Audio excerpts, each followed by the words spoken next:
الحمدللہ رب العالمین والصلاة والسلام علی سید المرسلین اما بعد۔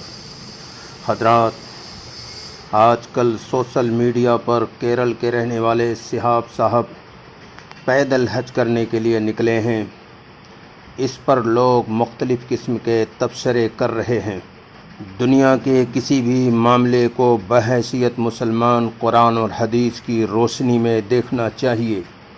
مثلاً توحید کے بعد اسلام میں سب سے بڑا عمل نماز ہے۔ کوئی آدمی فرض نماز ادا کرنے کے لیے مسجد جا رہا ہے، راستے میں اس نے دیکھا کہ کوئی آدمی کنویں میں گرنے والا ہے، تو دین ہی ہمیں یہ تعلیم دیتا ہے کہ پہلے کنویں میں گرنے والے کو بچاؤ، نماز بعد میں پڑھو۔ ٹھیک اسی اعتبار سے مسلمان ایک دعوتی گروہ ہے، اور یہ اتنا اہم کام ہے کہ اللہ نے سورہ فرقان آیت نمبر 52 میں فرمایا فَلَا تُطِعِ الْكَافِرِينَ وَجَاهِدْهُمْ بِهِ جِهَادًا كَبِيرًا، تم انکار کرنے والوں کی بات نہ مانیے اور اس قرآن کے ذریعے ان سے جہاد کرو، جہادًا کبیرہ، بڑا جہاد۔ یعنی قرآن کی آئیڈیالوجی کو پرامن طریقے سے لوگوں تک پہنچانا سب سے بڑا جہاد ہے۔ یہ قرآن کا فیصلہ ہے۔ اس سب سے بڑے کام کو چھوڑ کر کے چھوٹے چھوٹے کام میں یا غیر ضروری کام میں انرجی برباد کرنا یہ کہاں کی عقل مندی ہے؟ انسانوں کو جہنم سے بچانے کی فکر کرنا اتنی بڑی ذمہ داری ہے، اسے نہ کرنے پر قرآن و حدیث میں دردناک عذاب کی خبر ہے، جسے آج ہم پوری دنیا میں اپنی آنکھوں سے دیکھ رہے ہیں۔ تعداد کی کثرت و تحریکوں کے ہجوم کے باوجود پوری دنیا میں ہم ذلیل اور خوار ہیں۔ اس کا سبب صرف اور صرف اپنے مشن سے غفلت ہے۔ ہم مین آف مشن بن کر آئے تھے۔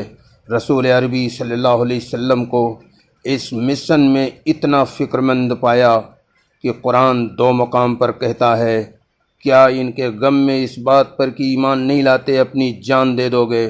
اس نبی کے ماننے والے اپنے اصل فرض منصبی کو چھوڑ کر کے غیر ضروری چیزوں میں اپنی انرجی کو لگا رہے ہیں، تو یہ کام ان کا کس درجے میں ہے، اس کا فیصلہ آپ خود کریے۔ رہا سوال شہاب صاحب سے متعلق 2 حدیثیں عرض کر دیتا ہوں۔ ترمذی کی حدیث نمبر 1536 میں ہے کہ ایک عورت نے منت مانا کہ وہ پیدل چل کر کے بیت اللہ جائے گی۔ آپ صلی اللہ علیہ وسلم سے اس سلسلے میں سوال کیا گیا، تو آپ صلی اللہ علیہ وسلم نے فرمایا اللہ اس کے پیدل چلنے سے بے نیاز ہے، اسے حکم دو کہ وہ سوار ہو جائے۔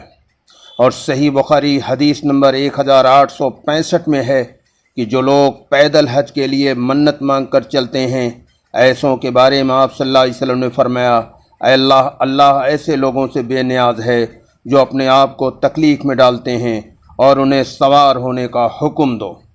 میرے دوستو، سوشل میڈیا پر میں دیکھ رہا ہوں کہ بعض بڑے بڑے علماء، مجھے شرم آتی ان کی گفتگو کو سن کر، وہ کہتے ہیں کہ اس سے بڑا نام ہوگا۔ ایک گروپ کا خون دوسرے گروپ کے خون کو باڈی کے اندر تسلیم نہیں کرتا ہے۔ وہ اللہ جو سب سے بڑا ہے، سب سے عظیم ہے، وہ ریاکاری اور دکھاوے کو قطعاً پسند نہیں کرتا، بلکہ حدیثیں بھری پڑی ہیں کہ ریاکاروں کا ٹھکانہ اس جہنم میں ہے جس جہنم سے خود روزانہ 400 مرتبہ جہنم پناہ مانگتی ہے۔ اور ایک حدیث تو بڑی عجیب و غریب ہے۔ آپ نے فرمایا دنیا کے تمام انسان ناکام ہیں مگر علم والے، پھر فرمایا تمام علم والے بھی ناکام ہیں مگر عمل والے، پھر فرمایا تمام عمل والے بھی ناکام ہیں مگر اخلاص والے۔ تو میرے دوستو، جو کام کیا جائے اللہ کے لیے کیا جائے، اور اسلام وہ دین ہے جس میں یہ بتایا گیا ہے کون سے کام پہلے کرنا ہے اور کون سے کام بعد میں کرنا ہے اور کون سے کام نہیں کرنا ہے۔ اللہ ہمیں اور آپ کو سمجھ عطا فرمائے۔ وما علینا الا البلاغ۔